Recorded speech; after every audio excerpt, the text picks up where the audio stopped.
ये भारतीय संविधान के संशोधनों पर एक त्वरित सारांश है। 1950 से अब तक हुए कुल 106 संशोधन, मतलब हर साल औसतन 2 बदलाव। ये साबित करते हैं कि हमारा संविधान कोई रुका हुआ नहीं, बल्कि एकदम जीवंत दस्तावेज है।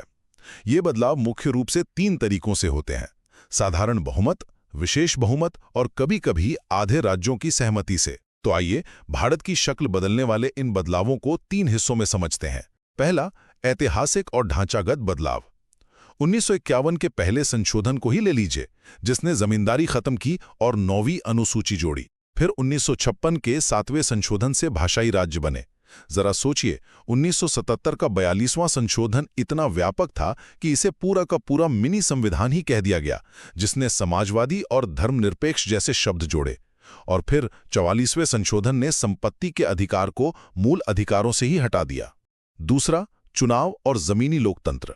61वें संशोधन ने वोटिंग की उम्र 21 से घटाकर सीधे 18 साल कर दी। इसके साथ ही दल बदल विरोधी कानून, पंचायती राज, शहरी निकायों को संवैधानिक दर्जा और महिलाओं के लिए 1/3 आरक्षण लागू हुआ। सच कहूं तो ये सत्ता को दिल्ली के गलियारों से निकालकर सीधे गांव की चौपाल और महिलाओं के हाथों में सौंपने जैसा था। अंत में सामाजिक न्याय और अन्य फैसले। 86वें संशोधन ने शिक्षा का अधिकार दिया, ईडब्ल्यूएस के लिए 10% आरक्षण, और 93वें, 102वें और 105वें संशोधनों ने ओबीसी वर्ग के हक मजबूत किए।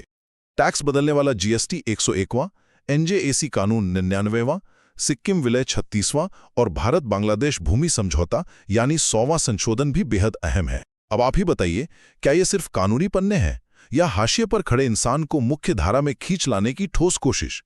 संक्षेप में, ये 106 संशोधन केवल कागजी नियम नहीं है, बल्कि बदलते भारत की जरूरतों और सामाजिक न्याय की दिशा में उठाए गए हमारे सबसे महत्वपूर्ण कदम हैं।